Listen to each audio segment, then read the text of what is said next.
नमस्कार मित्रांनो, माझं नाव अभिषेक. आपणा सर्वांचं स्वागत करतो. आपण बायोलॉजिकल क्लासिफिकेशन हा जो 11वी NCERTचा दुसरा धडा आहे त्याला स्टार्ट केलं होतं.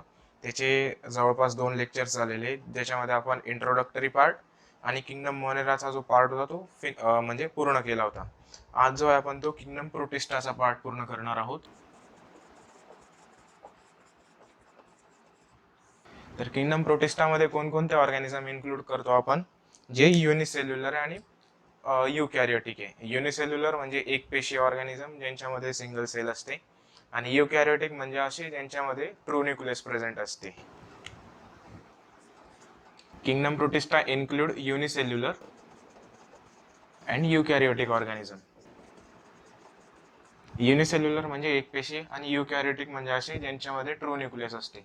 या यूचा अर्थ होत असतो ट्रू आणि कॅरियॉनचा अर्थ होत असतो न्यूक्लियस. ज्यांच्यामध्ये न्यूक्लियस प्रेझेंट असते त्यांना आपण युकॅरियोटिक म्हणतो. तसंच ज्यांच्यामध्ये न्यूक्लियस ॲबसेंट आहे त्यांना आपण प्रोकॅरियोट्स म्हणत असतो. प्रोकॅरियोट्स मध्ये मेनली बॅक्टेरिया येत असतात आणि त्यांना आपण किंगडम मोनेरामध्ये इन्क्लूड करतो. तर किंगडम प्रोटिस्टाचे जे मेंबर आहे ते युकॅरियोटिक आहे. युकॅरियोटिक असल्यामुळे न्यूक्लियस प्रेझेंट. तसंच इतर ज्या सेल ऑर्गॅनिलीज आहे, मेम्ब्रेन बाउंड सेल ऑर्गॅनिलीज, त्या सुद्धा प्रेझेंट येतील. आता मेम्ब्रेन बाउंड सेल ऑर्गॅनिलीज कोणत्या? क्लोरोप्लास्ट, मायटोकॉन्ड्रिया किंवा एंडोप्लाझमिक रेटिक्युलम अशा ज्या ऑर्गॅनिलीज आहे ज्या की फक्त युकॅरियोटिक मध्ये असतात, त्या प्रेझेंट असतात इथं. Other membrane bound cell organelles are also present.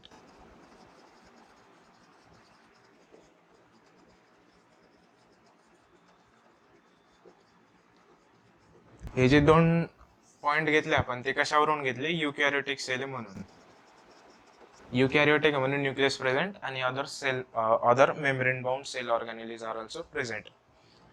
Kingdom प्रोटिस्टाचे जे मेंबर आहे ते आपल्याला कुठं सापडत असतात? तर मेनली जे ते ॲक्वॅटिक हॅबिटॅटमध्ये आपल्याला सापडत असतात. म्हणजे त्यांचं जे हॅबिटॅट आहे ते ॲक्वॅटिक आहे. ॲक्वॅटिक हॅबिटॅट म्हणजे कोणतं? जसं की पाण्याशी निगडीत, म्हणजे रिव्हर झाल्या, रिव्हरमध्ये सापडतील, पाण्यामध्ये सापडतील जनरली. ॲक्वॅटिक हॅबिटॅट म्हणजे पाण्यामध्ये. आता ते पाणी कोणतं आहे? तर रिव्हर मधलं पाणी, विहिरीमधलं पाणी, तलावातलं पाणी, तसंच ओशियन, सी इथं सुद्धा सापडत असतील. हे जे ते म्हणजे जे जमिनीवर असले, म्हणजे एकदम ड्राय कंडिशन मध्ये नाही सापडणार आपल्याला. मॉइस्ट कंडिशन जिथं कुठं असेल तिथं सुद्धा सापडतील जनरली. तसंच हे हा जो किंगडम आहे याच्या ज्या बाउंड्रीज आहे त्या वेल डिफाईन नाहीये. Kingdom protista do not have well define boundaries.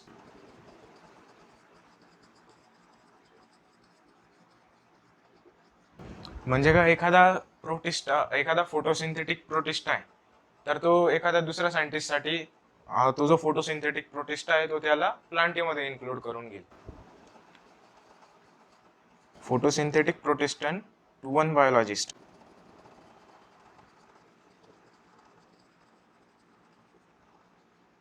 Photosynthetic protistan to one biologist may be plant to other. म्हणजे एखादा जो फोटोसिंथेटिक प्रोटिस्टा आहे तो दुसऱ्या सायंटिस्टसाठी तो त्याला प्लांटमध्ये कन्सिडर करेल. याचं जे एक्झाम्पल आपण बघितलं होतं ते क्लॅमॅडोमोनास आणि क्लोरेला. याचं एक्झाम्पल आपण बघितलं होतं पहिल्या धड्यामध्ये. क्लॅमॅडोमोनास आणि क्लोरेला आहे ते आताच्या क्लासिफिकेशन सिस्टीमनुसार ते प्रोटिस्टामध्ये टाकलेले आहे. प्रोटिस्टामध्ये का बरं टाकलेले आहे? कारण की ते युनिसेल्युलर आहे आणि युकॅरियोटिक आहे. मात्र अगोदरच्या ज्या अर्ली क्लासिफिकेशन सिस्टीम होत्या त्याच्यामध्ये या दोघांना आपण प्लांटीमध्ये टाकलं होतं. प्लांटीमध्ये का टाकलं होतं? तर ते दोघं फोटोसिंथेटिक आहे, तसंच त्यांच्यामध्ये सेल वॉल प्रेझेंट आहे. तर या टाईपचे जे कन्फ्युजन आहे ते होतच राहतील, कारण की किंगडम प्रोटिस्टाच्या ज्या बाउंड्रीज त्या वेल डिफाईन नाहीये. एखाद्या सायंटिस्टसाठी फोटोसिंथेटिक प्रोटिस्टा जो आहे तो प्लांट सुद्धा असू शकतो.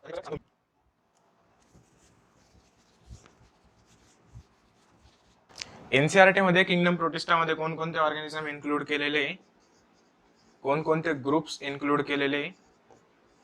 तर पहिला जो ग्रुप आहे तो क्रिसोफाइट्सचा, त्याच्यानंतर डायनोफ्लॅजेलेट्स, त्याच्यानंतर युग्लिनॉइड, मग स्लाइम मोल्ड, आणि प्रोटोझोन.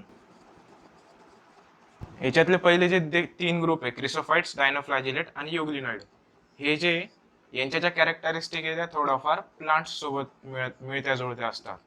तसं स्लाइम मोल्डचे जे कॅरेक्टरिस्टिक आहे त्या फंगसने मिळत्या जुळत्या असतात आणि प्रोटोझोनच्या ज्या कॅरेक्टरिस्टिक आहे त्या ॲनिमल्स सोबत मिळत असतात. त्याच्यामुळे आपण काय म्हणतो, किंगडम प्रोटिस्टा जो आहे तो कनेक्टिंग लिंक आहे कशाची, प्लांट्सची, फंगसची आणि ॲनिमलची. प्रोटिस्टा जो आहे तो कनेक्टिंग लिंक आहे कोणाकोणाची, तर किंगडम प्लांटी,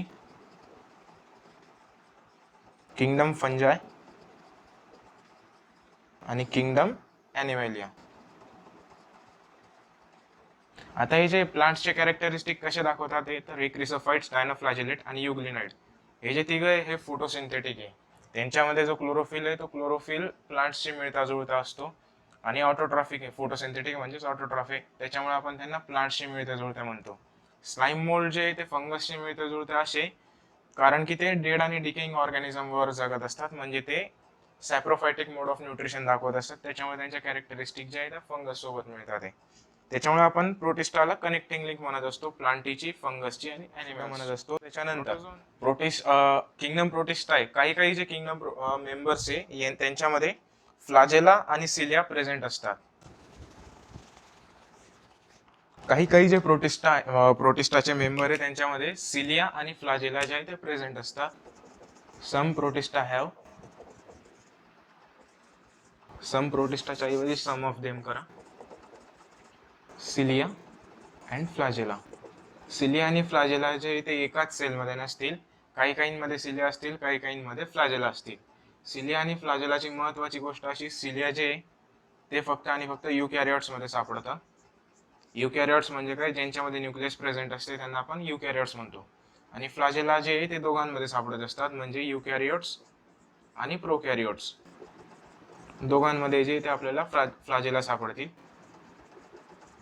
सिलिया आणि फ्लाजेला काय आहे, तर ते मोटिलिटीसाठी हेल्प करतात. ही जी सेल आहे, बॅक्टेरियल सेलमधून आपल्याला एक असं स्ट्रक्चर, बॅक्टेरियल सेल किंवा कोणती पण सेल आहे त्याच्यामधनं जे असे स्ट्रक्चर निघताना दिसतात, हे जे स्ट्रक्चर असे फिलामेंटस स्ट्रक्चर किंवा थ्रेड लाईक स्ट्रक्चर, त्यांना आपण सिलिया किंवा फ्लाजेला म्हणत असतो.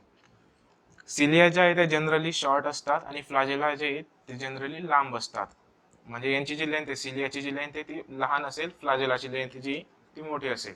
तसं सिलिया जे आहे ते फक्त आणि फक्त युकॅरियोट्स मध्ये सापडत असतात आणि फ्लाजेला जे आहे ते दोघांमध्ये, प्रोकॅरियोट ॲज वेल एज युकॅरियोट्स दोघांमध्ये सापडतात. सिलियाचा जो नंबर आहे तो नेहमी जास्त असतो, म्हणजे सिलिया जे ते न्यूमरस असतात, मोर इन नंबर असतात. फ्लाजेला जे ते कमी नंबर मध्ये असतात. यांची डिटेल्स जी आहे ती आपल्याला सेल स्ट्रक्चर मध्ये दिलेली आहे सिलिया आणि फ्लाजेलाची. इथं तुम्हाला त्याची डिटेलिंग घ्यायची काही गरज नाही, फक्त हे जे स्टेटमेंट आहे लक्षात ठेवा.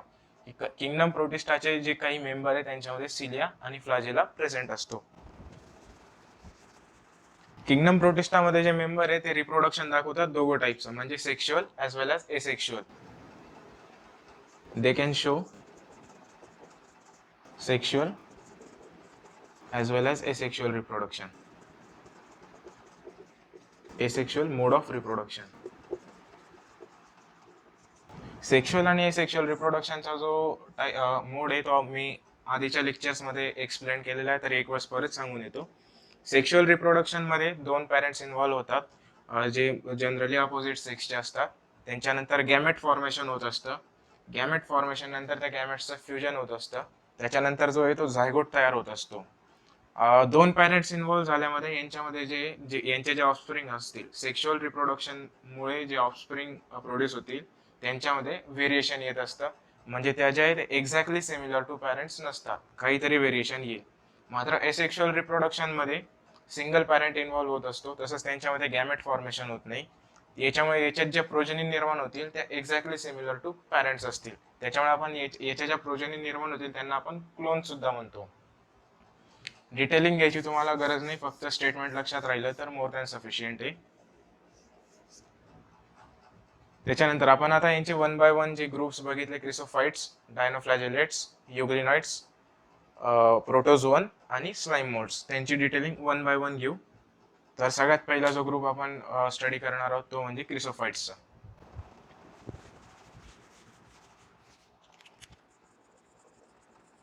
क्रिसोफाइट्स जो आहे तो प्रोटिस्टाचा पहिला ग्रुप आहे. क्रिसोफाइट्स मधला हा जो क्रिसो जो शब्द आहे त्याचा अर्थ होत असतो गोल्ड. हा जो क्रिसो आहे याचा अर्थ होतो गोल्ड आणि फाइट्सचा अर्थ होत असतो फायटा म्हणजे प्लांट. याच्यातले जे मेंबर आहे ते जनरली गोल्ड कलर शो करतात, त्याच्यामुळे आपण जे नाव ठेवलेलं आहे ते क्रिसोफाइट्स ठेवलेलं आहे. याच्यामध्ये आपण कोणाला कोणाला इन्क्लूड केलेलं आहे तर डायटम आणि डेझमिड. डेझमिडला जे दुसरं नाव आहे ते गोल्डन अल्गी. याच्यातले जे मेंबर आहे ते कोणते, डायटम आणि डेझमिड. डेझमिडला आपण दुसरं नाव काय म्हणजे डेझमिडला दुसरं नाव काय तर गोल्डन अल्गी. यांना इन्क्लूड केलेलं आहे आपण क्रिसोफाइट्स मध्ये. हे फोटोसिंथेटिक आहे म्हणजे स्वतःच अन्न स्वतः तयार करत असतात. तसंच हॅबिटॅट जे म्हणजे ते कुठं सापडतात तर marine water as well as fresh water. आपण बघितलं प्रोटिस्टाच्या इंट्रोडक्शन मध्ये बघितलं ते प्रोटिस्टाचे ते ॲक्वॅटिक हॅबिटॅट मध्ये सापडत असतात. आता ॲक्वॅटिक मध्ये पण वेगवेगळ्या प्रकारचे येतात, म्हणजे समुद्राच्या पाण्यात म्हणजे खारं पाणी झालं, गोड पाणी म्हणजे कोणतं रिव्हर वॉटर, लेकचं वॉटर जे आपण पिण्यासाठी वापरतो ते. तर क्रिसोफाइट्स जे ते दोघांमध्ये सापडतील म्हणजे marine water as well as fresh water. Fresh water as well as marine water found in fresh water as well as marine water. यांना जे आपण म्हणत असतो प्लॅंक्टॉन. प्लॅंक्टॉन का म्हणतो कारण की जे क्रिसोफाइट्स मधले जे मेंबर आहे ते पाण्याच्या प्रवाहासोबत पॅसिव्हली फ्लोट करत असतात. त्यांना स्विमिंगसाठी ते ऍक्टिव्ह स्विमिंग करत नाही, ते म्हणजे एनर्जी कन्झम्पशन करत नाही वाहताना, because they float passively on water current. Aquatic organism जे आहे ते 3 टाइप्सचे असतात मेनली. कोणते, सगळ्यात आधी जो आहे तो प्लॅंक्टॉन, त्याच्यानंतर जो आहे तो नेक्टॉन आणि बेन्थॉस किंवा बेन्थिक. हे 3 टाइपचे ऑर्गॅनिझम असतात ॲक्वॅटिक ऑर्गॅनिझम. प्लॅंक्टॉन मध्ये काय तर हे जे ऑर्गॅनिझम आहे प्लॅंक्टॉनिक ऑर्गॅनिझम ते पॅसिव्हली फ्लोट असतात, पॅसिव्हली फ्लोटिंग करतात, passively float in water. Nekton जे ते ऍक्टिव्हली स्विमिंग आहे आणि जे बेन्थॉस आहे ते आपल्याला बॉटम मध्ये सापडतात म्हणजे पाण्याच्या तळाशी सापडतात. प्लॅंक्टॉन म्हणजे काय, पॅसिव्हली फ्लोट म्हणजे पाण्याच्या प्रवाहासोबत ते वाहत जातात, त्यांना वाहण्यासाठी ते एनर्जी कन्झम्पशन करत नाही. असे जे ऑर्गॅनिझम आहे त्यांना आपण प्लॅंक्टॉन म्हणतो. प्लॅंक्टॉनचं एक्झाम्पल कोणतं तर डायटम्स झाले, दे float passively in water current, त्याच्यामुळे आपण त्यांना प्लॅंक्टॉन म्हणत असतो. त्याच्यानंतर दुसरा जो ॲक्वॅटिक ऑर्गॅनिझमचा टाईप आहे तो म्हणजे नेक्टॉन्सचा. नेक्टॉन काय, जे ऍक्टिव्हली स्विमिंग म्हणजे पाण्याच्या प्रवाहासोबत नाही वाहते, तर ते स्वतःची एनर्जी कन्झम्पशन करतात, स्विमिंग करतात. पाण्याच्या प्रवाहासोबत तर वाहतीलच ते, मात्र पाण्याच्या प्रवाहाच्या विरुद्ध सुद्धा वाहू शकतात ते, म्हणजे स्विमिंग करू शकतात. अशांना आपण नेक्टॉन म्हणत असतो. नेक्टॉनचं एक्झाम्पल फिश म्हणजे मासे जे ते आपण घेऊ शकतो नेक्टॉनचं एक्झाम्पल. त्याच्यानंतर बेन्थॉस टाईपचे ऑर्गॅनिझम कुठे आहे तर ते वॉटर रिझर्वायरच्या तळाशी सापडतात. म्हणजे समुद्राच्या तळाशी जे ऑर्गॅनिझम राहतात त्यांना आपण बेन्थॉस म्हणतो. समुद्राच्या तळाशी किंवा तलावाच्या तळाशी किंवा मग नदीच्या तळात जे राहतात अशा ऑर्गॅनिझमला आपण बेन्थॉस म्हणतो. हे जे एनसीईआरटी मध्ये गिवन नाहीये, मी तुम्हाला एक जनरल नॉलेज म्हणून सांगितलेलं आहे, तुम्हाला लक्षात ठेवायची गरज नाही. फक्त हे जे स्टेटमेंट आहे लक्षात ठेवा. क्रिसोफाइट्सला आपण प्लॅंक्टॉन म्हणत असतो, कावर कारण की ते passively float on water current. Chrysophytes या ग्रुपमध्ये एनसीईआरटी मध्ये जे मेनली डिस्कशन केलेलं आहे ते डायटम्स बद्दल केलेलं आहे. आता डायटम्स जे आहे त्यांना चीफ प्रोड्युसर इन ओशियन म्हटलेलं आहे. Diatoms are chief producer in ocean. Producer म्हणजे काय तर असा ऑर्गॅनिझम जो स्वतःचं अन्न स्वतः तयार करतो आणि इतर जे ऑर्गॅनिझम आहे त्या या ऑर्गॅनिझमवर या प्रोड्युसरवर डिपेंड असतात त्यांच्या अन्नाची गरज भागवण्यासाठी. असे जे ऑर्गॅनिझम आहे त्यांना आपण प्रोड्युसर म्हणत असतो. प्रोड्युसर काय, कंझ्युमर काय, प्रायमरी कंझ्युमर, सेकंडरी कंझ्युमर, हे जे तुम्हाला इकॉलॉजी या धड्यांमध्ये येणार आहे. आता फक्त एवढं लक्षात ठेवा की प्रोड्युसर म्हणजे काय, जो स्वतःचं अन्न स्वतः तयार करतो आणि इतर ऑर्गॅनिझम आहे ते त्याच्यावर डिपेंड असतात आपल्या अन्नाच्या गरजा भागवण्यासाठी. तर डायटम जे ते ओशियन मध्ये चीफ प्रोड्युसर आहे. म्हणजे स्वतःचं अन्न स्वतः तयार करतात, तसे जे इतर ऑर्गॅनिझम आहे ते सुद्धा यांच्यावर डिपेंड असतात. या स्टेटमेंटवर प्रश्न आलेला आहे मागच्या वर्षांमध्ये, त्याच्यामुळे हे जे स्टेटमेंट आहे महत्वाचं स्टेटमेंट आहे. Diatoms are chief producer in ocean. त्याच्यानंतर यांच्या सेल वॉल बद्दल डिस्कशन केलेलं आहे एनसीआरटी मध्ये.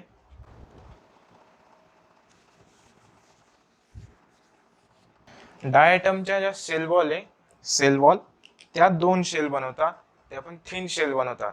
आणि त्या शेल कशा आहे, तर आपण साबणाचा डबा राहतो त्याच्यामध्ये कशा 2 ओव्हरलॅपिंग शेल्स असतात, त्या टाइप मध्ये त्या एकमेकांमध्ये फिट होत असतात. Cell wall of diatom form 2 overlapping shells. 2 पण कशा थिन आहे, ओव्हरलॅपिंग अँड थिन. थिन म्हणजे काय, बारीक पातळ एकदम. आणि ह्या ज्या शेल्स आहे या fit together as in soap box. म्हणजे याचा हे जे स्टेटमेंट आहे याचा अर्थ काय, हे जे डायटम्स आहे, आता दुसरे जे ऑर्गॅनिझम आहे, समजा एखादा दुसरी सेल घेतली, ही जी सेल आहे हिची सेल वॉल कशी राहील, तर या टाइप मध्ये आउटर कव्हरिंग जी आहे ती अशी कंटिन्युअस सेल वॉल असते सेलची. मात्र डायटम मध्ये काय, तर सोप बॉक्स सारखी शेल बनवतात. त्याच्या सेल वॉल आहे, त्या सेल वॉल ज्या आहेत त्या 2 शेल बनवतात. कशा, सोप बॉक्स मध्ये जशा राहतात त्या, आणि त्या दोघं शेल्स एकमेकांमध्ये जे आहे ते फिट होत असतात या प्रकारे. या ज्या दोघं आहे या काय, overlapping shells, thin overlapping shells. म्हणजेच काय, सेल वॉल आहे त्या, आणि त्या काय एकमेकांमध्ये फिट होतात, fit together as in soap box. हे जे स्टेटमेंट आहे हे सुद्धा महत्वाचं आहे. मागच्या वर्षांमध्ये जे याच्यामध्ये प्रश्न आलेले आहे, कन्फ्यूज व्हायची काही गोष्ट नाही. जर कधी स्टेटमेंट समजत नसेल तर सिंपली ही जी डायग्राम ही लक्षात ठेवा. सोप बॉक्सची डायग्राम दिलेली आहे. हे दोघं शेल्स आहे, ही एक खालची शेल, ही झाली वरची शेल. ते शेल काय रिप्रेझेंट करतात, तर सेल वॉल रिप्रेझेंट करतात. कोणाची, डायटम्सची. यांची जी सेल वॉल आहे, डायटम्सची जी सेल वॉल आहे, तिच्यामध्ये आपल्याला सिलिका सापडत असतो. Cell wall embedded with silica. Cell wall कोणाची, डायटम्सची. डायटम्सची जी सेल वॉल आहे तिच्यामध्ये आपल्याला सिलिका नावाचा पदार्थ सापडत असतो. सिलिका हा जो पदार्थ आहे तो आपल्या अर्थच्या क्रस्ट मध्ये सुद्धा असतो, म्हणजे दगडांमध्ये सुद्धा असतो. त्याच्यामुळे यांच्या ज्या सेल वॉल आहे, डायटम्सच्या ज्या सेल वॉल आहे त्या इंडस्ट्रिक्टिबल आहे. मला प्रोनाऊन्सिएशन काही जमत नाही, पण याचा अर्थ होतो त्या नष्ट होत नाही, म्हणजे जशाच्या तशा राहतात, डिग्रेड होत नाही, बायोडिग्रेड होत नाही किंवा डिग्रेड होत नाही.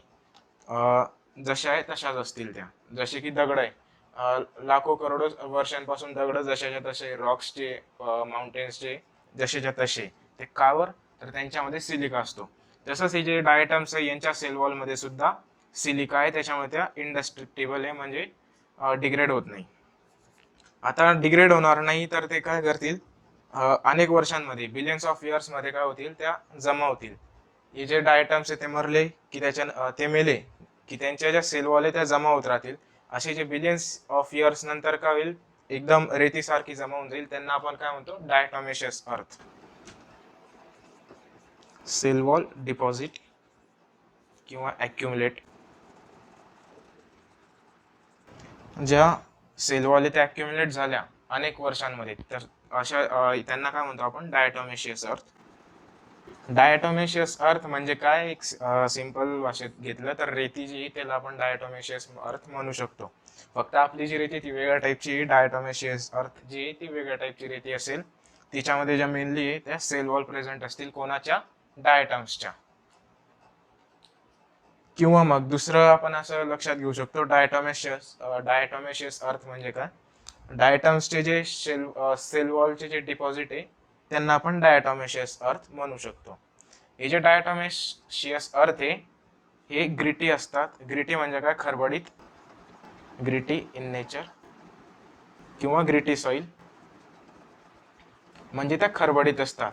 आणि त्या खरबडीत आहे म्हणून आपण त्यांना कुठं वापरत असतो, तर फिल्ट्रेशनसाठी किंवा मग पॉलिशिंगसाठी आपण त्यांना वापरत असतो. Diatomaceous earth used for filtration. Filtration कोणाकोणाचं? ऑइल्सचं आणि सिरपचं. Filtration of oils and filtration of syrups. त्याच्यानंतर ते जे पॉलिशिंगसाठी वापरत असतात डायॲटोमेशियस अर्थ. पॉलिशिंगसाठी का बरं? ते ग्रिटी नेचरचे आहे. ग्रिटी म्हणजे काय? खरबडीत नेचरचे आहे, त्याच्यामुळे. परत एक वेळेस सेल वॉल बद्दल सांगतोय मी. डायटम्सच्या ज्या सेल वॉल आहे त्या 2 शेल बनवतात. 2 जे आहे बारीक थिन म्हणजे पातळ शेल बनवतात. त्या ज्या शेल आहे त्या एकमेकांमध्ये फिट होत असतात. कशा? जसा की सोप बॉक्स मध्ये जे कव्हरिंग आहे ते फिट होतं त्या टाईपमध्ये फिट होत असतात. त्याच्यानंतर सेल वॉल जी ती एम्बेडेड विथ सिलिका आहे, म्हणजे त्यांच्या सेल वॉलमध्ये सिलिका प्रेझेंट असतो. सिलिका प्रेझेंट राहिला त्याच्यामुळे ते नष्ट होऊ शकत नाही. सेल वॉल नष्ट होत नाही. आणि त्या ज्या सेल वॉल आहे ते अॅक्युमुलेट झाला बिलियन्स ऑफ इयर्समध्ये, तर त्या अॅक्युमुलेशनला आपण म्हणत असतो डायॲटोमेशियस अर्थ. हे ज्या डायॲटोमेशियस अर्थ आहे किंवा ही जी ग्रिटी सॉइल आहे हिला आपण यूज कुठं घेतो, तर फिल्ट्रेशनसाठी आणि पॉलिशिंगसाठी. फिल्ट्रेशन कोणाकोणाचं? ऑइल्सचं आणि सिरप्सचं फिल्ट्रेशन आणि पॉलिशिंगसाठी. डायटम्स बद्दल जे आहे ते एवढंच दिलेलं आहे एनसीईआरटी मध्ये. तर प्रोटिस्टाचा पुढचा जो ग्रुप आपण स्टडी करणार आहोत तो आहे डायनोफ्लॅजिलेट्सचा. डायनोफ्लॅजिलेट हे जे आहे ते आपल्याला सापडत असतात मरीन. कुठं सापडतात? तर ते मरीन वॉटरमध्ये. मरीन म्हणजे कुठं? समुद्रात. मरीन हॅबिटेट समुद्रात सापडत असतात आपल्याला डायनोफ्लॅजिलेट्स. त्याच्यानंतर हे जे हे फोटोसिंथेटिक आहे, म्हणजे स्वतःचं अन्न स्वतः तयार करू शकतात with the help of sunlight. Photosynthetic म्हणजे काय तुम्हाला माहिती असेल, कार्बन डायऑक्साईड आणि वॉटरला ते कार्बोहायड्रेटमध्ये कन्वर्ट करतात in the presence of sunlight and chlorophyll pigment. मी काही परत लिहिणार नाही. तसंच क्रिसोफाइट्समध्ये याच्या अगोदरचा जो ग्रुप आपण बघितला ते सुद्धा फोटोसिंथेटिक होते. त्याच्यामध्ये सुद्धा कार्बन डायऑक्साईड आणि वॉटरला ते कन्वर्ट करत होते कार्बोहायड्रेटमध्ये in the presence of sunlight and chlorophyll pigment. Dinoflagellates काय? मरीन हॅबिटॅटमध्ये फोटोसिंथेटिक आहे. डायनोफ्लॅजिलेट्सची जी ती डायग्राम दिलेली आहे ती इथं लावेल मी जमली तर. त्याच्यानंतर डायनोफ्लॅजिलेट्सच्या ज्या वॉल्स आहे त्या कशा आहे, तर प्लेट्स सारख्या वॉल आहे. सेल्युलोसच्या plates.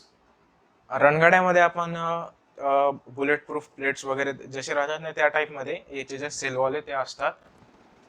Sale wall have stiff cellulosic plates on outer surface. आता याचा अर्थ कसा? डायटम्स जी आहे ती जशी तशी अशी दिसणार नाही. मी आता जशी काढतोय, मी एक लाईन डायग्राम काढतोय सिंपल.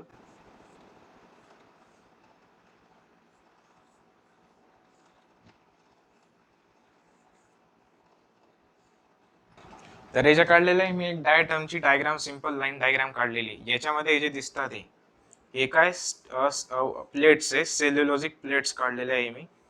इथं मी 4 काढलेले आहे, मात्र त्या 4च असतील असं नाही.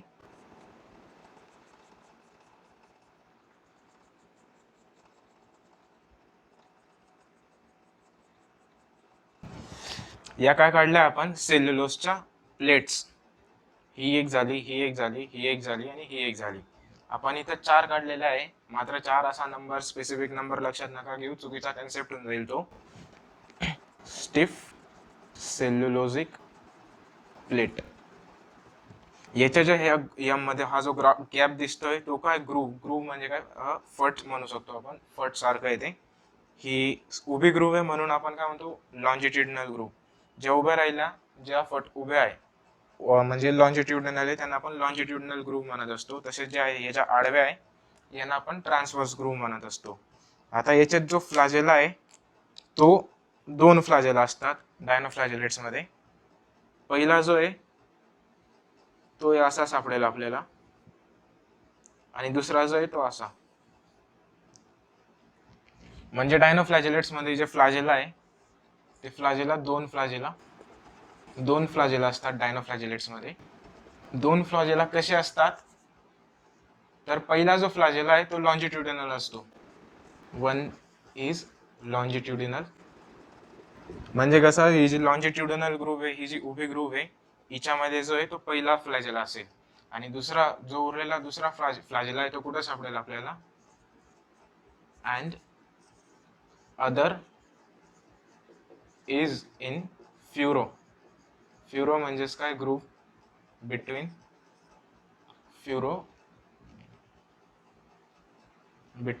ट्रान्सवर्स.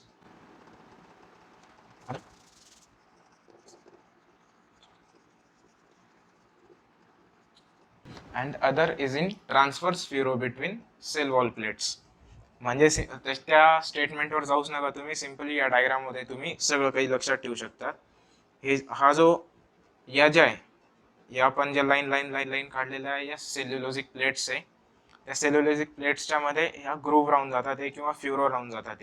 ही जी उभी फ्युरो आहे तिला आपण लॉन्जिट्युडिनल ग्रुव्ह म्हणतो, आणि तिच्यामध्ये जो फ्लॅजेला सापडतोय तिला आपण लॉन्जिट्युडिनल फ्लॅजेला म्हणतो. आणि दुसरी जी ती आडवी ग्रुव्ह आहे, म्हणजे दोन सेल्युलोज प्लेट्सच्या मधली जी आडवी ग्रुव्ह आहे तिला आपण ट्रान्सवर्स ग्रुव्ह म्हणतो. त्या ग्रुव्ह मध्ये जो फ्लॅजेला सापडतो त्याला आपण ट्रान्सवर्स फ्लॅजेला म्हणतो. अशा प्रकारे जे डायनोफ्लॅजेलेट्स मध्ये दोन फ्लॅजेला सापडतात. तसंच सेल वॉल जी आहे ती स्टिफ सेल्युलोजच्या प्लेट्सने बनलेली असते. Cell wall have stiff cellulosic plates on outer surface. Diatoms बद्दल जे ते एवढंच दिलेलं आहे. त्याच्यानंतर अजून म्हणजे सेल वॉल बद्दल, डायटम्सच्या सेल वॉल बद्दल एवढं दिलेलं आहे. डायनोफ्लॅजेलेट मध्ये आपल्याला जे एक्झाम्पल दिलेलं आहे ते दिलेलं आहे रेड डायनोफ्लॅजेलेटचं, म्हणजे गोनायलॉक्सचं. गोनायलॉक्स हा जो आहे त्याला आपण रेड डायनोफ्लॅजेलेट म्हणत असतो. रेड डायनोफ्लॅजेलेट का बरं म्हणतो? तर सी मध्ये हे जे गोनायलॉक्स आहे हे समुद्रामध्ये रॅपिड मल्टिप्लिकेशन दाखवतात. त्यांचं रॅपिड मल्टिप्लिकेशन झालं की तो जो समुद्र आहे तो आपल्याला लालसर दिसायला लागतो, म्हणजे समुद्राचं पाणी ते लाल लाल दिसायला लागतं.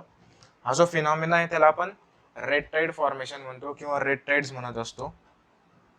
गोनायलॉक्स जो आहे मल्टिप्लाय रॅपिडली, देअरफॉर गोनायलॉक्स जो आहे तो समुद्रामध्ये रॅपिडली मल्टिप्लिकेशन दाखवते, त्याच्यामुळे समुद्र जो तो लाल दिसायला लागतो. त्याला आपण रेड टाइड म्हणत असतो.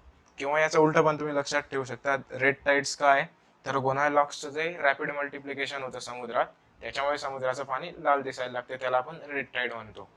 दोघीकडनं लक्षात ठेवा, सारखंच आहे. जे तुम्हाला सोपं वाटेल तसं लक्षात ठेवा. गोनायलॉक्स हा जो आहे तो टॉक्सिक केमिकल सुद्धा सिक्रेट करत असतो, टॉक्झिन्स सिक्रेट करत असतो. हे जे टॉक्झिन्स आहे हे हार्मफुल आहे, जे अदर अक्वॅटिक लाईफ आहे, म्हणजे यांच्या व्यतिरिक्त जेवढे पण ॲनिमल्स आहे समुद्रामध्ये राहतात, जशा की फिश झाल्या आणि इतर अजून जे ऑर्गॅनिझम आहे त्यांच्यासाठी हे टॉक्सिन्स हार्मफुल असतात. या रेड टाइड्स मध्ये या टॉक्सिन्सचं प्रमाण सुद्धा वाढत असतं. त्याच्यामुळे जे इतर अदर ॲक्वॅटिक लाईफ आहे ती तिथे नष्ट होत असते, की मासे जे आहे ते मरत असतात. मोठ्या प्रमाणावर ते मासे मरत असतात. डायनोफ्लॅजेलेट्स बद्दल एवढंच दिलेलं आहे. मरीन हॅबिटॅट आहे त्यांचं समुद्रात सापडतात, म्हणजे फोटोसिंथेटिक आहे. सेल वॉल कशी आहे तर स्टिफ सेल्युलोज प्लेट्सची बनलेली आहे आउटर सरफेसला. याच्याही आपण काढलेली ही डायग्राम, ही स्टिफ सेल्युलोज प्लेट्स आहे. तर आपला पुढचा जो ग्रुप आहे तो आहे युग्लिनॉइड्सचा. त्याच्या अगोदर एक गोष्ट अशी, डायनोफ्लॅजेलेट्सची एनसीईआरटी मध्ये डायग्राम दिलेली आहे, ती महत्वाची आहे. ती डायग्राम मी इथं लावतोय, तुम्ही एक वेळेस तिला व्हिडिओ पॉज करा आणि तिला एक वेळेस नीट बघून घ्या. डायनोफ्लॅजेलेट्सची डायग्राम आहे ती. पुढचा ग्रुप जो आपण स्टडी करणार आहोत तो आहे युग्लिनॉइड्सचा. युग्लिनॉइड्स हे जे आहेत यांचे जे कॅरेक्टरिस्टिक फीचर्स काय आहे तर ते फोटोसिंथेटिक पण आहे तसंच हेटेरोट्रॉफिक पण आहे. ते कसं आपण बघू पुढे, फक्त एक तुम्ही जनरल आउटलाईन घेऊन घ्या की हे जे त्यांचे कॅरेक्टरिस्टिक फीचर्स होतं. युग्लिनॉइड्स हे जे कुठं सापडत असतात आपल्याला तर फ्रेश वॉटर मध्ये सापडत असतात. फ्रेश वॉटर, ते पण थांबलेलं जे पाणी असेल स्टॅग्नंट वॉटर तिथं. आता एक गोष्ट लक्षात ठेवा, जर कधी तुम्ही याला 1 बाय 1 म्हणजे प्रत्येकाचे असे फीचर बघत गेले तर कन्फ्युज होऊन जाणार. त्याच्यामुळे तुम्ही जे ते कम्पेअर करून टाकायचे सगळ्यांना, म्हणजे जास्त चांगलं राहील, जास्त लक्षात राहील. आपण जो प्रोटिस्टाचा ग्रुप बघितले होते, पहिले 3 ग्रुप, पहिला जो होता क्रिसोफाइट्सचा होता. क्रिसोफाइट्स मध्ये कोणाला कोणाला इन्क्लूड केलं होतं आपण, डायटम आणि डेझमिड. डेझमिड म्हणजे काय, गोल्डन अल्गी. त्याच्यानंतर दुसरा ग्रुप बघितला आपण डायनोफ्लॅजिलेट्सचा. डायनोफ्लॅजिलेट मध्ये आपण कोणाला इन्क्लूड केलं, गोनायलॉक्स. गोनायलॉक्स म्हणजे रेड डायनोफ्लॅजिलेट. स्पेलिंग एक वेळेस चेक करून घ्या. आणि तिसरा जो ग्रुप आपण बघत आहोत तो आहे युग्लिनॉइड्सचा. युग्लिनॉइड्स मध्ये आपण कोणाला कोणाला टाकलेलं आहे, तर युग्लिना नावाचा जो ऑर्गॅनिझम आहे त्याला आपण टाकलेलं आहे युग्लिनॉइड्स मध्ये. आता यांचे जे हॅबिटॅट आहे ते 1 बाय 1 तुम्ही लक्षात ठेवायला गेला तर कन्फ्युज होऊन जाणार. त्याच्यामुळे कम्पेअर करून टाका. पहिले जे तिघ आहे ते प्लांट सारखे कॅरेक्टरिस्टिक दाखवत आहे, त्याच्यामुळे मी यांचा एक ग्रुप बनवलेला आहे. क्रिसोफाइट्स जे आपल्याला कुठे सापडत होते, marine as well as fresh water, दोघांमध्ये सापडत होते ते. Marine as well as fresh water दोघांमध्ये आपल्याला क्रिसोफाइट्स सापडत होते. मात्र डायनोफ्लॅजिलेट्स आहे ते आपल्याला कुठं सापडले, फक्त मरीन एन्व्हायरमेंटमध्ये, फक्त मरीन वॉटरमध्ये सापडले ते डायनोफ्लॅजिलेट्स. आणि युग्लिनॉइड्स जे ते आपल्याला सापडले फक्त आणि फक्त फ्रेश वॉटरमध्ये. फ्रेश वॉटर ते पण स्टॅग्नंट वॉटर म्हणजे थांबलेल्या पाण्यात. तुम्ही हे जे नोट डाऊन करून घ्या आणि असेच कम्पॅरेटिव्ह स्टडी केला तुम्ही तर पॉईंट्स जे ते चांगल्या प्रकारे लक्षात राहतील. तुम्हाला क्लिक लवकर होईल, त्याच्यामुळे प्रश्न जो आहे तो लवकर सोडवता येईल. आपण कुठं होतो, युग्लिनॉइड्सवर. फ्रेश वॉटरमध्ये सापडतात. फ्रेश वॉटर सुद्धा स्टॅग्नंट वॉटर म्हणजे थांबलेलं पाणी. आता युग्लिनॉइड्स मध्ये जे सेल वॉल आहे ती सेल वॉल ॲबसेंट असते. सेल वॉलच्या ऐवजी जे ते पेलिकल प्रेझेंट असतं. पेलिकल काय, एक प्रोटीनने युक्त अशी कव्हरिंग आहे, सेल वॉलच्या ऐवजी प्रेझेंट राहते ती. Instead of cell wall euglenoids have pellicle. हा जो महत्वाचा पॉइंट आहे, याच्यावर प्रश्न आलेले आहे मागच्या वर्षांमध्ये. पेलिकल काय, एक प्रोटीन रिच लेयर आहे. युग्लिनाचा एक्झाम्पल दिलेलं आहे आपल्याला एनसीईआरटी मध्ये. युग्लिनाची एक डायग्राम काढतो मी. युग्लिनाची जी डायग्राम आहे ती काहीशी थोडीफार अशीच दिसते. जो ओरिजिनल फोटो एनसीईआरटी मध्ये जो दिलेला आहे युग्लिनाचा तो मी इथं लावेल, तुम्ही एक वेळेस नीट बघून घ्या व्हिडिओ पॉज करून. युग्लिनाची आउटर कव्हरिंग आहे तिथं सेल वॉल प्रेझेंट नसते, तर तिची आउटर कव्हरिंग आहे ती प्रोटीन रिच असते आणि तिला आपण काय म्हणत असतो, पेलिकल. युग्लिनॉइड्स मध्ये सेल वॉल ॲबसेंट असते. सेल वॉलच्या जागी काय असतं, पेलिकल. पेलिकल काय, प्रोटीन रिच कव्हरिंग.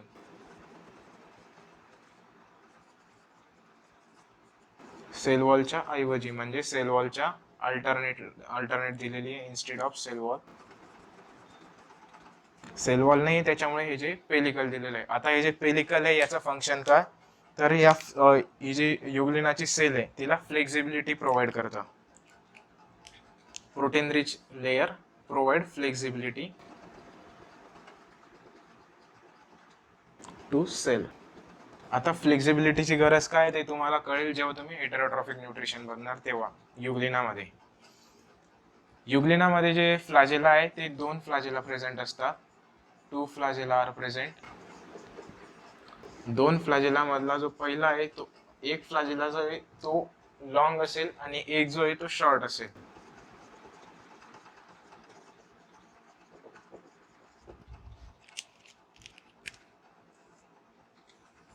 हे जे 2 फ्लॅजेला काढलेले मी, हा जो आहे शॉर्ट फ्लॅजेला आणि हा जो आहे तो लॉंग फ्लॅजेला. युग्लिनॉइड जे आहे ते फोटोसिंथेटिक मोड ऑफ न्यूट्रिशन दाखवतात किंवा जेव्हा सनलाइट प्रेझेंट असेल तेव्हा. Photosynthetic in the presence of sunlight. मात्र हे जे युग्लिनॉइड्स आहेत ते होऊन जातात हेटेरोट्रॉफिक किंवा in the absence of sunlight, म्हणजे जेव्हा सूर्यप्रकाश नसेल तेव्हा ते हेटेरोट्रॉफिक होऊन जातील. जेव्हा सूर्यप्रकाश आला तेव्हा ते फोटोसिंथेटिक होऊन जातील. Heterotrophic in the absence of sunlight. आता हेटेरोट्रॉफिक न्यूट्रिशन ते कसे दाखवतील, तर प्रेडेट करतात म्हणजे ते शिकार करतात लहान सेलचा. आता शिकार म्हणजे आपण जसं वाघ शिकार करतो त्या टाईप मध्ये नाही आहे. इथं जो शिकार आहे तो सेल्युलर म्हणजे फॅगोसायटोसिस नावाची जी प्रोसेस असते त्याच्याने करतात ते. प्रेडेट अदर सेल्स हेटेरोट्रॉफिक न्यूट्रिशन कसं, प्रिडेटिंग ऑन अदर सेल्स, प्रिडेट किंवा प्रेडेटिंग ऑन अदर सेल्स. युग्लिनापेक्षा ज्या लहान सेल आहे, त्याच्यापेक्षा ज्या लहान सेल आहे त्यांच्यावर ते प्रिडेशन करतील, म्हणजे शिकार करतील. ते कसं, फॅगोसायटोसिसच्या प्रोसेसनुसार. म्हणजे ही जी समजा ही जी आहे ही युग्लिनाची सेल आहे आणि ही जी आहे युग्लिनापेक्षा एखादी लहान सेल आपण एक्झाम्पल साठी घेतलेली. हा काय युग्लिना आणि ही जी आहे ही लहान सेल आहे. युग्लिना काय करेल, हिचे ज्या बाउंड्रीज आहे ते हळूहळू हळूहळू वाढवत जाईल आणि एका स्पेसिफिक पॉइंटला तो या सेलला एनगल्फ करून टाकेल, म्हणजे ही जी सेल आहे ही युग्लिनाच्या मध्ये येऊन जाईल. ही जी प्रोसेस झाली हिला आपण काय म्हणतो, फॅगोसायटोसिस. आणि हेटेरोट्रॉफिक न्यूट्रिशन युग्लिनामध्ये ते आपण बघतो फॅगोसायटोसिस या प्रोसेसनेच होत असतं.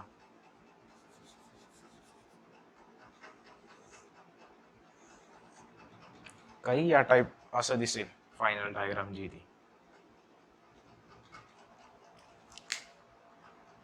आणि याच्यात जो फोटोसिंथेसिस होत आहे हे क्लोरोफिल पिगमेंटच्या प्रेझेन्स मध्ये होतं. आणि क्लोरोफिल पिगमेंट जो युग्लिनामध्ये तो सिमिलर टू ग्रीन प्लांट्स आहे. Chlorophyll pigment is similar to green plant. Green plants जे ते फोटोसिंथेटिक असतात, त्यांच्यामध्ये जो क्लोरोफिल पिगमेंट असतो तो, आणि युग्लिनॉइड्स मध्ये जो क्लोरोफिल पिगमेंट असतो जो की फोटोसिंथेटिक पिगमेंट आहे तो, ते दोघं सारखे असतात. युग्लिनॉइड्स जे ते फोटोसिंथेटिक असतात in the presence of sunlight आणि ते होऊन जातात heterotrophic in the absence of sunlight. याच्यावर प्रश्न आलेला आहे की कोणते ऑर्गॅनिझम जे ते बोथ टाईप ऑफ न्यूट्रिशन दाखवतात किंवा बोथ कॅरेक्टरिस्टिक दाखवतात प्लांट्सच्या आणि ॲनिमल्सच्या. तर फोटोसिंथेटिक राहिला म्हणजे प्लांट्सचे कॅरेक्टर्स आले, म्हणजे स्वतःचा स्वतः तयार करतील. आणि हेटेरोट्रॉफिक राहिला म्हणजे ॲनिमल्सचे कॅरेक्टर्स आले, दुसऱ्या सेलवर प्रिडेट करतील. तर हा जो पॉईंट आहे तो महत्वाचा आहे, तुम्ही लक्षात ठेवायला हवा. तर युग्लिनॉइड्स नंतर जो आपल्याला पुढचा ग्रुप स्टडी करायचा आहे तो आहे आपला स्लाइम मोल्ड्सचा. स्लाइम माउल्ड हे जे नाव कशावरून पडलेलं आहे, हा स्लाइम या शब्दाचा अर्थ काय होतो, चिकट. याच्यातला हा जो स्लाइम आहे याचा अर्थ होत असतो चिकट. आता ते जे स्लाइम मोल्ड्स आहे यांना आपण सॅप्रोफायटिक प्रोटिस्ट म्हणत असतो. Slime moulds are saprophytic protist. Saprophytic म्हणजे काय, डेड आणि डिकेइंग ऑर्गॅनिझमवर जगत असतात. Life on dead and decaying organism. आता एखादे झाडाचे पानं गळलेले तर त्याच्यावर आपल्याला हे जे स्लाइम मोल्ड्स आहे ते दिसतात, किंवा एखादं झाड पडलेलं आहे ते झाड म्हणजे सडतंय तर त्याच्यावर आपल्याला स्लाइम मोल्ड्स दिसत असतात. स्लाइम मोल्ड्सची जी डायग्राम आहे ती इथं मी लावतोय, बघून घ्या एक वेळेस. एनसीईआरटी मध्ये नाही ही डायग्राम, फक्त एक समजावं तुम्हाला, कन्सेप्ट क्लिअर व्हावी की स्लाइम मोल्ड्स कसे दिसतात त्याच्यामुळे लावलेली. आणि हा जो स्लाइम शब्दाचा अर्थ आहे तो पण तुम्हाला कळून जाईल, चिकट होतो. म्हणजे जे एकदम चिकट पदार्थ, चिकट ऑर्गॅनिझम असतात, म्हणजे असे चिपचिपे त्या टाईप मध्ये, त्याच्यामुळे स्लाइम मोल्ड म्हणतात. डायग्राम बघून घ्या एक वेळेस. यांच्यामध्ये जी आहे ती सेल वॉल नसते, cell wall absent slime mold मध्ये. आता ती सेल वॉल कुठं प्रेझेंट असते ते मी सांगतो. तुम्ही हा जसा म्हणजे डायरेक्ट दगडाची लाईन नका मानू की याला एक्सेप्शन येणारच नाही, लिहूच नका. सगळ्यात बेस्ट तो पॉईंट लिहू नका, तो मी सांगतो स्पोर्ट्स मध्ये काय ते. स्लाइम मोल्ड हे बनवतात प्लाझ्मोडियम. केव्हा बनवलं त्यांनी, फेवरेबल कंडिशन मध्ये. फेवरेबल कंडिशन असला, अबंडन्स ऑफ फूड राहिला तर स्लाइम मोल्ड बनवतील प्लाझ्मोडियम. आता हा जो प्लाझ्मोडियम आहे तो कन्वर्ट होईल फ्रुटिंग बॉडीज मध्ये. केव्हा, जेव्हा अनफेवरेबल कंडिशन आला, म्हणजे त्यांना फूडची कमी व्हायला लागली किंवा मॉइश्चरची कमी व्हायला लागली, तर अशा कंडिशन मध्ये जे प्लाझ्मोडियम आहे ते कन्वर्ट होतील फ्रुटिंग बॉडीज मध्ये अंडर अनफेवरेबल कंडिशन.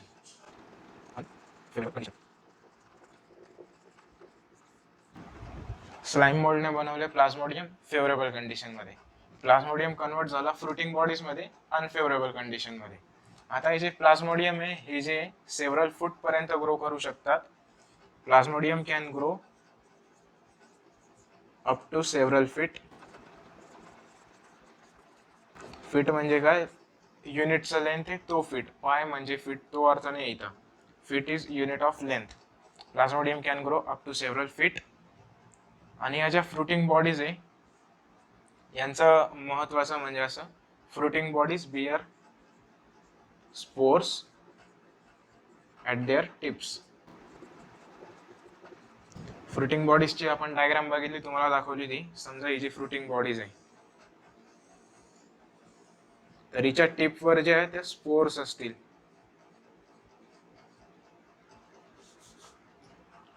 ही डायग्राम काही अशी नाही, फक्त एक लाईन डायग्राम काढली रिप्रेझेंटेशन साठी.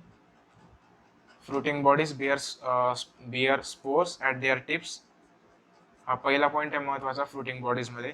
दुसरा पॉईंट असा, हे जे स्पोर आहे, स्पोर बद्दल डिस्कस करतो आपण. हे जे स्पोर आहे हे एक्स्ट्रीमली रेझिस्टंट आहे, एक्स्ट्रीमली रेझिस्टंट. हे जे स्पोर आहे सर्वाइव्ह करू शकतात एक्स्ट्रीम हार्श कंडिशन, आणि अप टू सेव्हरल इयर्स म्हणजे अनेक वर्षांपर्यंत ते सर्वाइव्ह करू शकतात.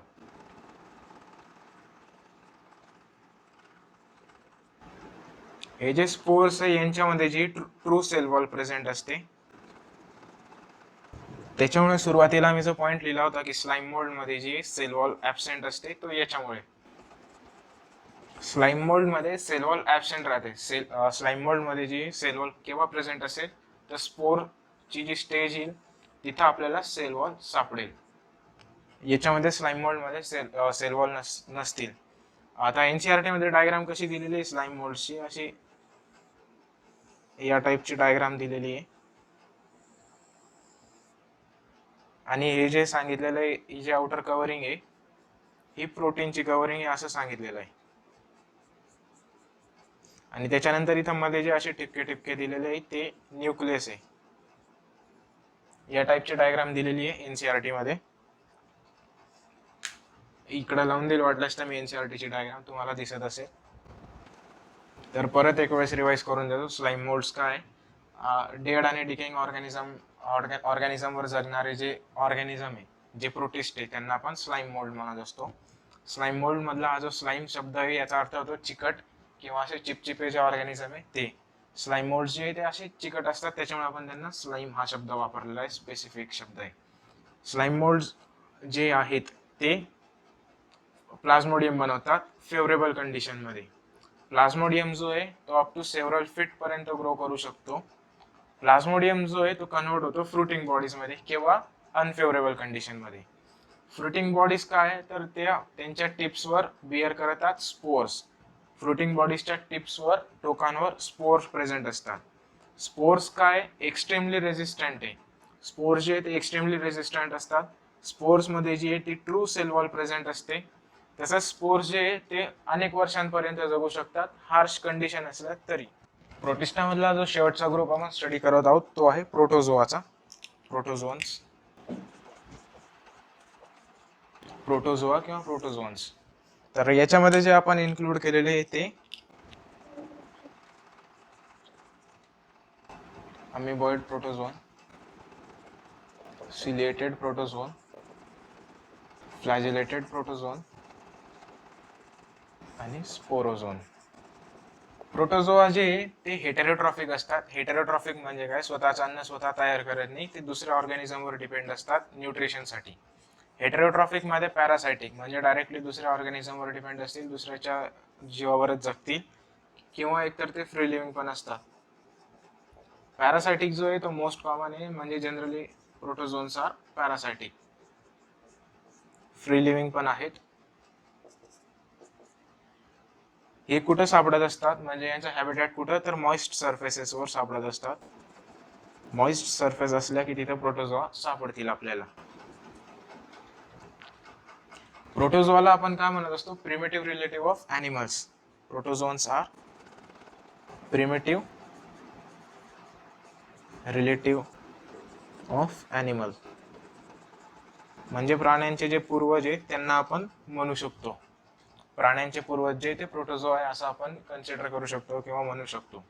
आपण बघितलं होतं जे क्रिसोफाइट्स, डायनोफ्लॅजिलेट्स आणि युग्लिनॉइड्स जे ते प्लांट्स प्लांट्सचे रिलेटेड जे कॅरेक्टरिस्टिक दाखवतात. स्लाइम बॉल्स जे आहे त्या फंगसचे रिलेटेड कॅरेक्टरिस्टिक दाखवतात. तसेच प्रोटोझोआ आहे ते ॲनिमल्सचे रिलेटेड कॅरेक्टरिस्टिक दाखवतात. ते कसे तर ते हेटेरोट्रॉफिक आहे. त्याच्यामुळे आपण काय म्हणतो, protozoans are primitive relative of animals. आता वन बाय वन आपण यांचे डिटेल्स बघू. सगळ्यात आधी बघू अमिबॉइड प्रोटोझोन बद्दल.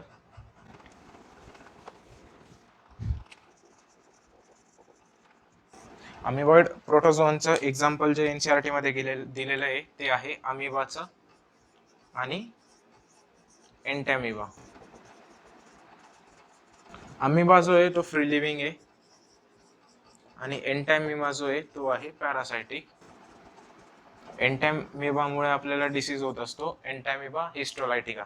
तो आपण डिसीज आणि त्यांचे जे कंट्रोल आहे, हेल्थ अँड डिसीज, त्या चॅप्टरमध्ये आपण बघू. आता फक्त एवढं लक्षात ठेवा, एंटॅमिबा जो आहे तो डिसीज कॉझिंग आहे, हार्मफुल आहे. अमिबा आहे तो फ्री लिव्हिंग आहे. आता हे जे अमिबॉइड प्रोटोझोन आहे यांच्यामध्ये जे कॅरेक्टरिस्टिक फीचर्स असतात ते म्हणजे सुडोपोडियाचा. सुडोपोडियाचा अर्थ काय होत असतो, फॉल्स फूट. हा जो सुडो आहे याचा अर्थ होतो फॉल्स आणि पोडिया म्हणजे फूट म्हणजे पाय, फॉल्स फूट. सुडोपोडिया म्हणजे फॉल्स फूट. सुडोपोडिया ते कशासाठी वापरतात, तर एखादी सेल आहे तिचा फायगोसायटोसिस करायचं आहे तर त्याच्यासाठी पण सुडोपोडिया वापरतात. त्याच्यानंतर मुवमेंटसाठी सुद्धा सुडोपोडिया वापरत असतात. सुडोपोडिया आर युज्ड फॉर फायगोसायटोसिस आणि मुवमेंटसाठी यूज करतात ते सुडोपोडिया. अमिबाची डायग्राम जी आपण लहानपणापासून शिकत आलेलो, असं काही पण वाकडा तिकडा शेप काढला की आपण त्याला अमिबा म्हणतो. अमिबामध्ये जो न्यूक्लियस असतो, कारण की तो युकॅरियोटिक आहे. हे जे असे वर आलेले हा जो भाग आहे यांना आपण सुडोपोडिया म्हणत असतो. पायासारखे दिसतात हे थोडे थोडे. हा झाला, हे असे जे भाग आहे यांना आपण सुडोपोडिया म्हणू शकतो. आता अमिबाची डायग्राम एवढी वाकडी तिकडी पण नसते, थोड्याफार या टाईप मध्ये असते अमिबाची. न्यूक्लियस असेल, हा जो भाग आहे याला आपण सुडोपोडिया म्हणतो, फॉल्स फूट म्हणत असतो. याच्याने काय, ही जी सेल आहे अमिबाची सेल आहे ती दुसऱ्या सेलला एनगल्फ करू शकते, म्हणजेच फॅगोसायटोसिस करू शकते. जे यांचं जे हॅबिटॅट आहे अमिबॉइड प्रोटोझोनचं ते दोघां म्हणजे ॲक्वॅटिक तर आहेच, ॲक्वॅटिक मध्ये दोघं, fresh water as well as marine water. Fresh water मध्ये तर सेल वॉल राहत नाही, मात्र जे मरीन वॉटर आहे त्यांच्यामध्ये सेल वॉल असते. त्यांच्या सेल वॉल मध्ये जो आहे तो सिलिका प्रेझेंट असतो, सिलिका नावाचा पदार्थ प्रेझेंट असतो. पुढचा जो ग्रुप आपण स्टडी करणार आहोत तो आहे सिलिएटेड प्रोटोझोनचा. सिलिएटेड प्रोटोझोनचं जे एक्झाम्पल दिलेलं आहे ते आहे पॅरामेशियमचा. पुढचा ग्रुप आपण प्रोटोझोआ मध्ये सिलिएटेड प्रोटोझोआ. सिलिएटेड प्रोटोझोआचं एक्झाम्पल दिलेलं आहे आपल्या एनसीईआरटी मध्ये ते पॅरामेशियमचं. पॅरामेशियमची जी डायग्राम आहे ती दिलेली एनसीईआरटी मध्ये, ती महत्वाची आहे, ती वाटल्यास तर मी इथं लावतो. पॅरामेशियम जो आहे तो असा चपलेसारखा दिसत असतो आपल्याला. त्याची जी डायग्राम आहे ती थोडीफार अशी दिसते. हा जो भाग आहे याला आपण म्हणतो गलेट.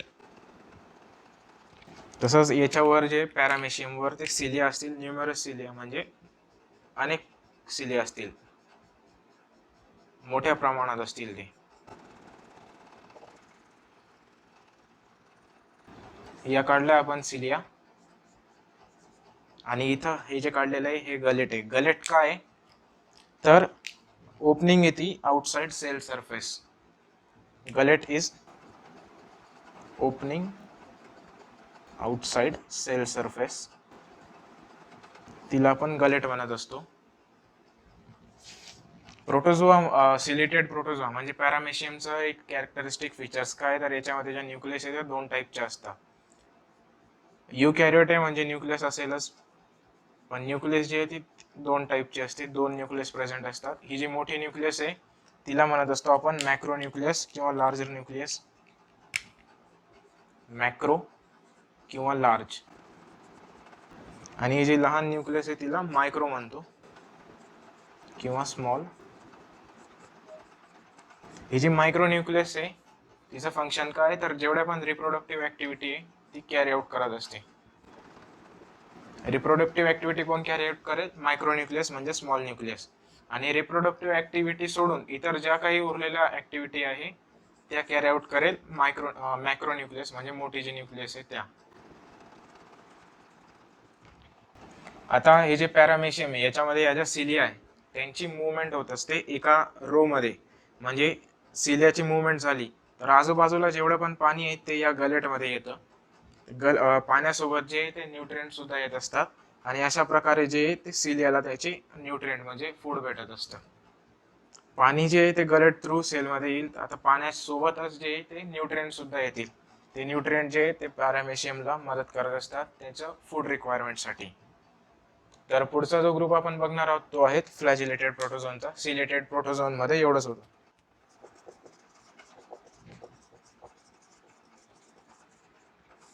फ्लॅजिलेटेड प्रोटोझोन मध्ये आपल्याला दिसतं फ्लॅजेला प्रेझेंट असेल त्याच्यामुळेच नाव पडलेलं आहे फ्लॅजिलेटेड प्रोटोझोन. फ्लॅजेला प्रेझेंट. फ्लॅजिलेटेड प्रोटोझोनचं एक्झाम्पल कोणतं दिलेलं आहे एनसीईआरटी मध्ये, तर तो ट्रिपॅनोसोमाचा. ट्रिपॅनोसोमा. स्पेलिंग एक वेळेस चेक करून घ्या, कन्फर्म करून घ्या स्पेलिंग. ट्रिपॅनोसोमा जो आहे तो एक फ्लॅजिलेटेड प्रोटोझोन आहे. ट्रिपॅनोसोमामुळे काय होतं तर एक डिसीज होतो आफ्रिकन स्लीपिंग सिकनेस किंवा simply sleeping sickness. Sleeping sickness नावाचा जो डिसीज आहे तो होत असतो ट्रिपॅनोसोमामुळे. स्लीपिंग सिकनेसला दुसरं नाव काय ट्रिपॅनोसोमामुळे होतं म्हणून ट्रिपॅनोसोमियासिस असं पण म्हणतात. याच्यामध्ये या डिसीजमध्ये या डिसीजच्या ज्या डिटेल्स आहेत त्या एनसीईआरटी मध्ये नाहीये. फक्त एक जनरल नॉलेज म्हणून लक्षात ठेवा की स्लीपिंग सिकनेस मध्ये जो मुख्य सिम्पटम असतो तो काय, तर आपल्याला झोप डिस्टर्ब होऊन जाते. ती कशामुळे होते, ट्रिपॅनोसोमा जो आहे तो आपल्या सेंट्रल नर्वस सिस्टीम मध्ये घुसून जातो. त्याच्यामुळे जे काही मेंटल डिसऑर्डर्स आहे, मेंटल डिसऑर्डर्सचे ज्या सिम्पटम्स आहे ते सगळे आपल्याला इथं दिसत असतात. जसं की कन्फ्युजन झालं, कन्फ्युजन झालं, या टाईपचे डिसीज. तसंच स्लीपिंग पॅटर्न सुद्धा डिस्टर्ब होत असतो किंवा इन्सोमियासिस म्हणजे झोप न लागणं ते सुद्धा दिसतं. फ्लॅजिलेटेड प्रोटोझोन मध्ये एवढंच दिलेलं आहे. ट्रिपॅनोसोमा हा कॉझिटिव्ह ऑर्गॅनिझम आहे स्लीपिंग सिकनेसचा आणि फ्लॅजिलेटेड प्रोटोझोनचा एक्झाम्पल ट्रिपॅनोसोमा. पुढचा जो ग्रुप आहे तो आपला स्पोरोझोनचा आहे. स्पोरोझोन जे ते असे प्रोटिस्टा आहे, ते असे प्रोटोझोआ आहे ज्यांच्या लाईफ सायकल मध्ये एक इन्फेक्टिव्ह स्टेज येते. इन्फेक्टिव्ह स्टेज म्हणजे इन्फेक्शन कॉझिंग जी स्टेज आहे ती येत असते यांच्या लाईफ सायकल मध्ये. त्याच्यामुळे आपण जे त्यांना स्पोरोझोन म्हणतो.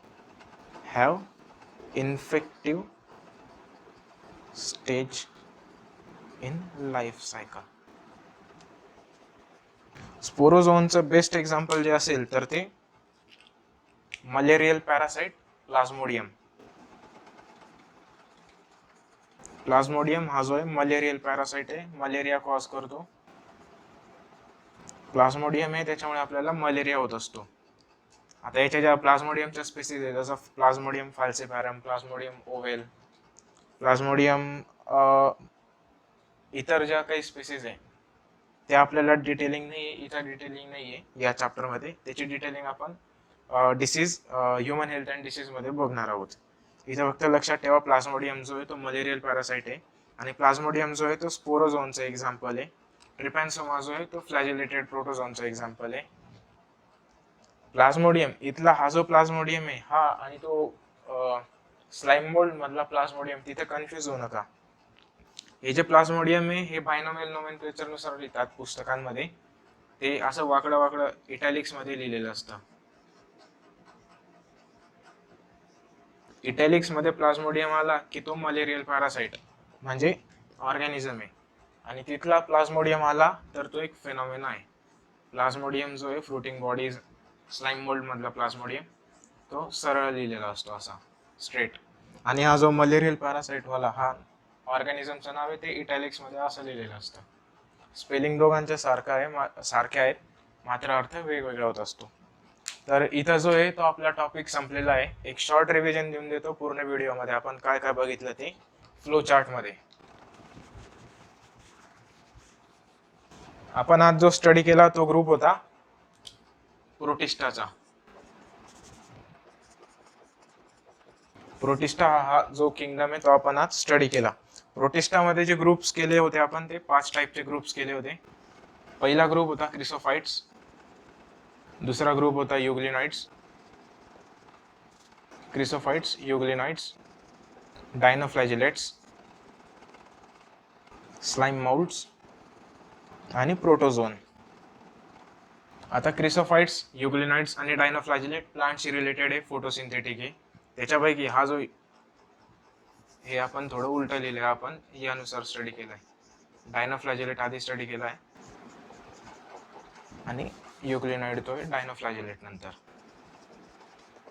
क्रिसोफाइट्स, डायनोफ्लॅजिलेट आणि युग्लिनाइड हे जे फोटोसिंथेटिक आहे, यांच्यामध्ये फोटोसिंथेटिक पिगमेंट प्रेझेंट राहतो, फोटोसिंथेसिस कॅरी आउट करतात.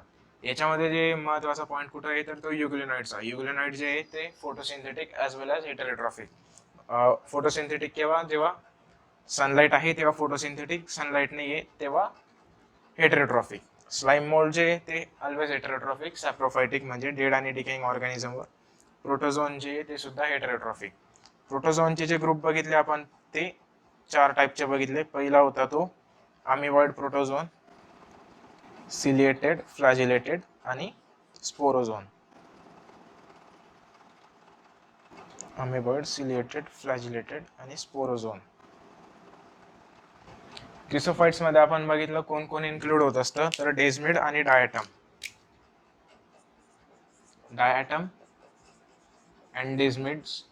डेस्मिडचं दुसरं नाव काय, गोल्डन अल्गी. हे इन्क्लूड होतात क्रिसोफाइट्स मध्ये. डायनोफ्लॅजिलेट मध्ये आपण एक्झाम्पल बघितलं गोनायलॉक्सचं. गोनायलॉक्स काय, रेड डायनोफ्लॅजिलेट आहे, त्याच्यामुळे रेड टाईड होत असते, टॉक्सिन सिक्रेशन सुद्धा होत असतं. आता क्रिसोफाइट्स मध्ये जे डायटम आहे आणि डेस्मिड आहे, डायटम्स जे मेजॉरिटीली त्याचे आपण सेल वॉलचे जे ते कॅरेक्टरिस्टिक फीचर बघितलं, ते सोप बॉक्स मध्ये फिट होतात त्या टाईपचे सेल वॉल असतात. आणि डायनोफ्लॅजिलेट्स मध्ये जे सेल वॉलचं कॅरेक्टरिस्टिक बघितलं आपण ते सेल प्लेट्स, सेल्युलोजच्या प्लेट्स राहतात त्या टाईपच्या राहतात. याच्यामध्ये जे 2 फ्लॅजेला राहतात, एक लॉन्जिट्युडनल एक ट्रान्सवर्स, त्या प्लेटच्या ग्रूव्ह मध्ये राहतात, तिथं डायनोफ्लॅजिलेट मध्ये.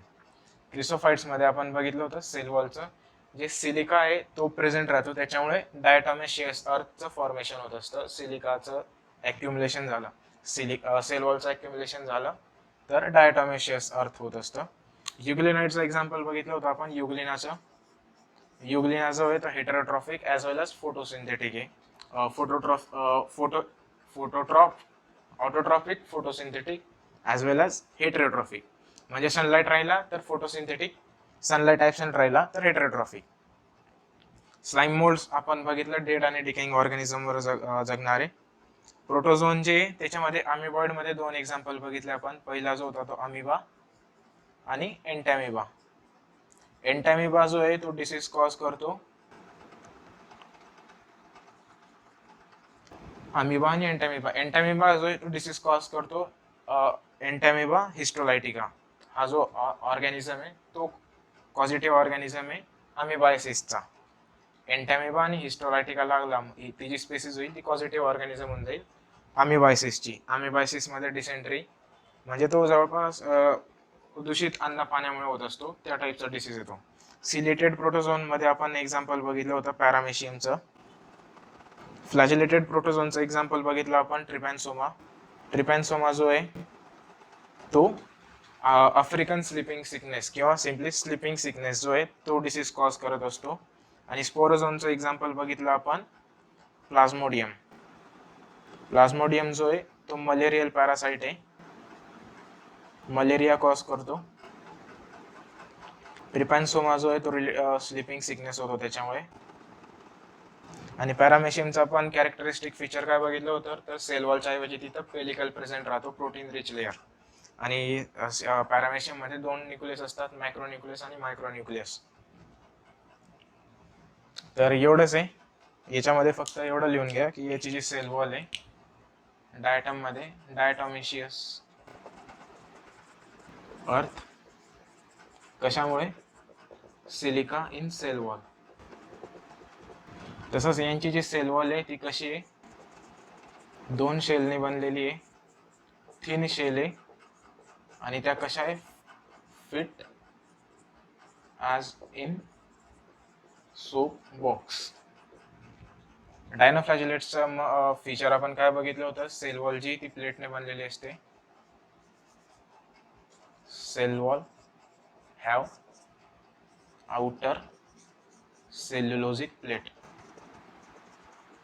आणि जे फ्लॅजेला आहे ते दोन फ्लॅजेला असतात, लॉन्जिट्युडनल आणि ट्रान्सवर्स.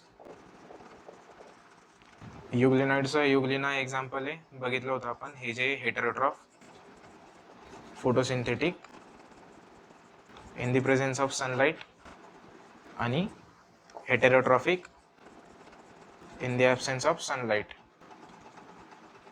सनलाईट नसला तेव्हा ते हेटेरोट्रॉफिक. स्लाइम मोल्ड्स जे ते प्लाझ्मोडियम आणि फ्रुटिंग बॉडीज महत्वाचा आहे, यांच्यामध्ये जो महत्वाचा पॉइंट येतो प्लाझ्मोडियम आणि फ्रुटिंग बॉडीज. फ्रुटिंग बॉडीजच्या टिप्सवर काय बिअर करतात, ते स्पोर्स बिअर करतात. स्पोरमध्ये जी ट्रू सेल वॉल असते एक्स्ट्रीमली रेजिस्टंट असतात, हार्श कंडिशनमध्ये सर्वाईव्ह करू शकतात.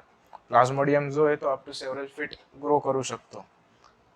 प्लाझ्मोडियम केव्हा बनतो, फेवरेबल कंडिशन राहिला तेव्हा प्लाझ्मोडियम, अनफेवरेबल कंडिशन राहिला तेव्हा फ्रुटिंग बॉडीज. प्रोटोझोनचं बघितलं आपण. तर या टॉपिकमध्ये किंगडम प्रोटिस्टामध्ये जेवढेच याच्याहून जास्त डिटेल्स NCERT मध्ये गिवन नाही. तसेच जे प्रश्न आहे ते सुद्धा NCERTच्या बाहेरचे येत नाही. नीटमध्ये जे काही 2-4 प्रश्न काढून ठेवलेले मी ते आपण सोडवू आता. तर पहिला प्रश्न दिलेला आहे, which of the following are known as chief producer in ocean. आपण डायटम मध्ये पहिलं वाक्य बघितलं होतं, फोटोसिंथेटिक आहे आणि चीफ प्रोड्युसर आहे. तर इथं जे ऑप्शन येईल ते ऑप्शन बी करेक्ट येईल, डायटम्स. डायनोफ्लॅजिलेट आणि डायटम मध्ये कन्फ्युज व्हायचं नाही. डायनोफ्लॅजिलेट एक वेगळा आहे, डायटम एक वेगळा आहे. या प्रश्नाचे जे उत्तर येईल ते येईल diatom. Diatoms are chief producer in ocean. त्याच्यानंतर पुढचा प्रश्न आहे, which of the following organism possess characteristics of plants and animals. आपण बघितलं होतं युग्लिनामध्ये both photosynthetic as well as heterotrophic, म्हणजे प्लांट आणि ॲनिमल दोघांचे कॅरेक्टर शो करत असतो. त्याच्यामुळे ऑप्शन जे येईल ते ऑप्शन ए येईल. पुढचा प्रश्न आहे, सिलेक्ट द रॉंग स्टेटमेंट किंवा सिलेक्ट इनकरेक्ट स्टेटमेंट. पहिला जो स्टेटमेंट आहे तो walls of diatoms are easily destructible, तो स्टेटमेंट चुकीचा आहे. इझिली डिस्ट्रक्टिबल नाही आहे, ते इनडिस्ट्रक्टिबल म्हणजे ते नष्ट होऊ शकत नाही. त्याच्यामुळे पहिला स्टेटमेंट तो चुकीचा आहे. Diatomaceous earth is form by cell wall of diatom, दुसरा स्टेटमेंट बरोबर आहे. तिसरा statement, diatoms are chief producer, बरोबर आहे. चौथा statement, diatoms are microscopic and float passively in water, त्याच्यामुळे आपण त्यांना प्लॅंक्टॉन म्हणत असतो, तो सुद्धा बरोबर आहे. त्याच्यामुळे ज्या प्रश्नाचा ऑप्शन येईल ते ऑप्शन ए येईल, कारण की तो स्टेटमेंट चुकीचा आहे. पुढचा प्रश्न आहे, in which of the group of organism the cell wall forms two thin overlapping shells which fit together. आपण बघितलं होतं क्रिसोफाइट्स मध्ये. क्रिसोफाइट्सचं एक्झाम्पल कोण कोण होतं, डायटम्स आणि डेस्मिड म्हणजे गोल्डन अल्गी. तर याचं जे ऑप्शन येईल ते ऑप्शन सी येईल. क्रिसोफाइट्स मध्ये बघितलं होतं आपण, सेल वॉल जी ती या टाईप मध्ये असते, सोप बॉक्स सारखी एकमेकांमध्ये फिट होत असते.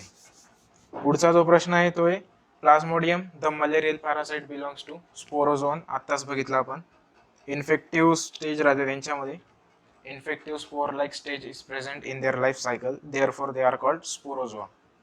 पुढचा जो प्रश्न आहे, amoeba and paramecium osmoregulation occurs through. याचं जे ऑप्शन आहे ते कॉन्ट्रॅक्टाईल व्हॅक्यूल आहे, ऑप्शन सी जे येईल ते करेक्ट येईल. आता तुम्ही फक्त लक्षात ठेवून घ्या, याचे जे डिटेल्स आहे आपण ते ऑस्मोरेग्युलेशन अँड एक्सक्रिशन नावाचं जे चॅप्टर आहे तिथं आपण बघणार आहोत.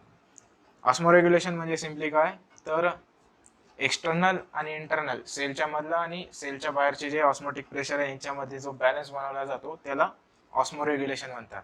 कॉन्ट्रॅक्टाईल व्हॅक्यूल जो आहे तो इम्पॉर्टंट रोल प्ले करत असतो ऑस्मोरेग्युलेशनसाठी. कॉन्ट्रॅक्टाईल व्हॅक्यूल कोणाकोणामध्ये प्रेझेंट असतो, अमिबा आणि पॅरामेशियम मध्ये. तर आजचं लेक्चर इथंच थांबू, बाकीचं आपण पुढच्या लेक्चरला नेक्स्ट लेक्चरला बघणार आहोत. हे जे प्रश्न घेतले आपण याच्या PDF ची लिंक, तसंच हे जे शिकवलं मी त्याच्या हँड रिटन नोट्स त्याची लिंक डिस्क्रिप्शन मध्ये दिलेली आहे, तिथून तुम्ही ती डाउनलोड करू शकता.